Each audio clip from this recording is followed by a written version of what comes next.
Ever since I can remember, I have wanted a chain stitch machine, and I finally got one this last Christmas, so today I'll be showing you the first few projects that I've made with it.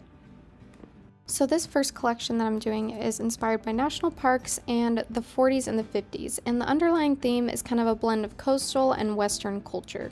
And as I was thrifting for blank shirts and jackets to embroider on, I came across this vintage Yellowstone plate, which went along perfectly with my theme, so I decided to use that for the graphic for one of my shirts. And then for this other coat, I needed something super big, and I thought this Ohio star would be perfect. But because it was a lined coat, I had to embroider onto wool felt first, and then I hand sewed it on. Most of the embroideries I'm showing you today are things that I'm actually selling on my website, but some of it was just stuff that I decided to practice on out of my own closet. For this next jacket, I wanted to use templates for the lettering so that it turned out nice and neat, because with the last one, I totally freehanded, because I'm still trying to get the hang of it. Anyways, for the graphic, I chose to use the iconic cowboy bar for my inspiration. For the next design, I wanted to incorporate more nature, and so I decided to do a rendition of this sketch.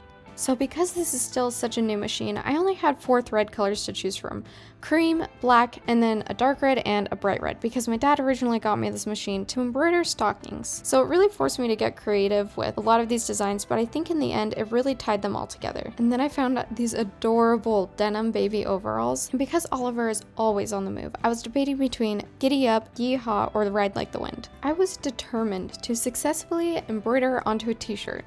And because of the placement of this design, I knew it could only be accomplished through a chain stitch machine or by hand. Now, this collection definitely isn't over. I'm still planning on adding a lot more, but I was starting to run out of blanks, and I thought this shirt was going to be perfect to incorporate that coastal culture, and so I wanted to do a beach that I went to a bunch when I was growing up. But it wasn't until after I finished this next piece that I started to feel like this collection was complete, at least for now. So finally, here are the results.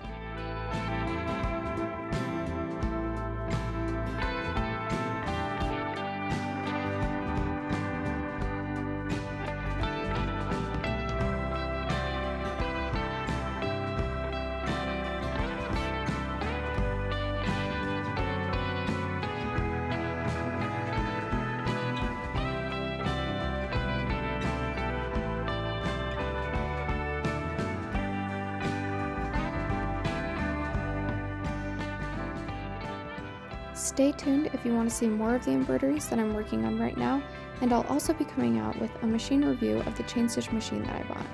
See ya!